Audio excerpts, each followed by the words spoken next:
Hello hi friends. ఇవాల్టి traditional recipe తాటి బూరెలు చూద్దాం.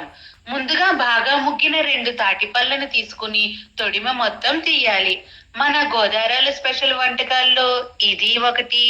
ఇప్పుడైతే రకరకాల స్వీట్స్ వచ్చి తెగ హడావుడి చేస్తున్నాయి, కానీ ఈ రైనీ సీజన్ లో మా అమ్మమ్మ గారు ఊరు వెళితే తాటి బూరెలు తప్పకుండా రుచి చూడాల్సిందే. ఇలా తీసిన తాటి పళ్ళను విరిపితే 3 తాటి టెంకులు వస్తాయి. ఒక జాలీని తీసుకుని తాటి టెంకును ప్రెస్ చేసి కోరాలి. పీచు రాకుండా చూడండి, జ్యూస్ మాత్రమే పడింది. ఇప్పుడు ఈ 2 తాటికాయల జ్యూస్ కి 1 కప్పు బెల్లం తురుము వేసి పూర్తిగా కరిగే వరకు కలపాలి.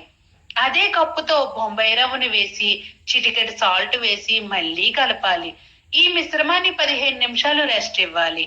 15 నిమిషాల తర్వాత స్టవ్ ఆన్ చేసి బాండీలో ఆయిల్ వేసి బాగా హీట్ ఎక్కనివ్వాలి. హీట్ అయిన తర్వాత మంటను సిమ్లో పెట్టి నానిన ముద్దను చిన్న చిన్న బూరెలు మాదిరిగా వేయాలి. ఇవి సిమ్లో 5 నిమిషాలు ఉంచితే లోపల బాగా ఉడుకుతుంది. ఇలా 5 నిమిషాల తర్వాత వాటంతట అవే పైకి తేలుతాయి. ఇప్పుడు మంటను హై ఫ్లేమ్ లో పెట్టి ఇవి చాక్లెట్ కలర్ వచ్చే వరకు వేయించి తీసి 1 గంట పాటు పక్కన పెట్టాలి. తాటి బూరెలు టేస్ట్ తెలియాలి అంటే 1 గంట వెయిట్ చేయాల్సిందే. అప్పుడే పర్ఫెక్ట్ టేస్ట్ వస్తుంది. సబ్స్క్రైబ్.